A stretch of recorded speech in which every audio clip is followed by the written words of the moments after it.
На выездном совещании в рамках Дня качества принимают участие представители дорожной сферы страны. Здесь они обсуждают важные и актуальные темы. Это передовые решения и новейшие технологии в области дорожного строительства. Министр автомобильных дорог Чеченской Республики Абубакар Тумхаджиев отмечает, что вопрос качества в любой работе является важным. Особенно актуально это в дорожной отрасли.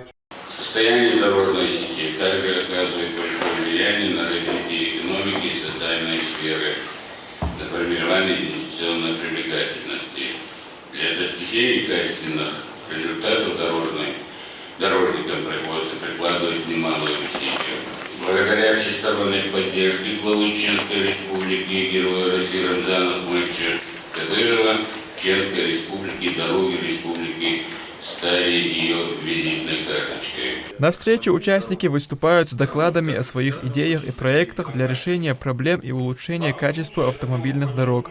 Результатом, в первую очередь, должно явиться улучшение качества производства дорожных работ в республике, Чеченской Республике. Это первое. А второе – это переход, наконец-то, республики на новые, более новые технологии. Сейчас уже республика перешла и работает в этом направлении, но есть еще, скажем так, те технологии, которые мы сегодня здесь презентовали и привезли. На второй день участники совещания поехали на дорожные объекты Чеченской Республики, проверили ход ремонта автодороги Р-217 «Кавказ» на участке Шамиюрт-Алганюрт, строительство третьей очереди Р-217 «Кавказ» в обход Гудермеса и реконструкцию объезда села Герменчук.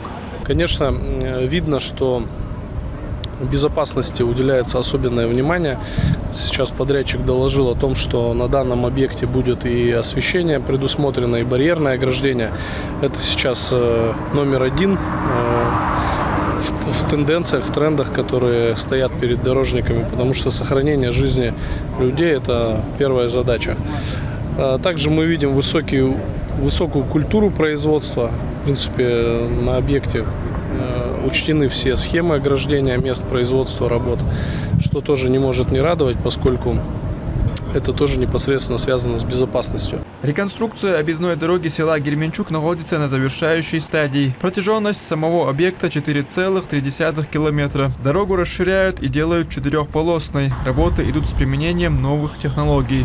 Благодаря уширению дороги с 2 полос движения до 4 ожидается значительное снижение перегрузки и аварийности. Также в скором времени специалисты установят здесь 4 светофорных объекта, дорожные знаки, ограждения для разделения встречных потоков транспортных средств, сделают разметку и обустроят освещение. В Чеченской Республике ведется колоссальная работа в дорожной сфере. В этом убедились участники совещания в рамках Дня качества. Впереди новые встречи и решения, главная цель которых – совершенствование дорожной инфраструктуры. Абдулла Батаев, Арби Чакаев и Аслан Исхаев. Неделя.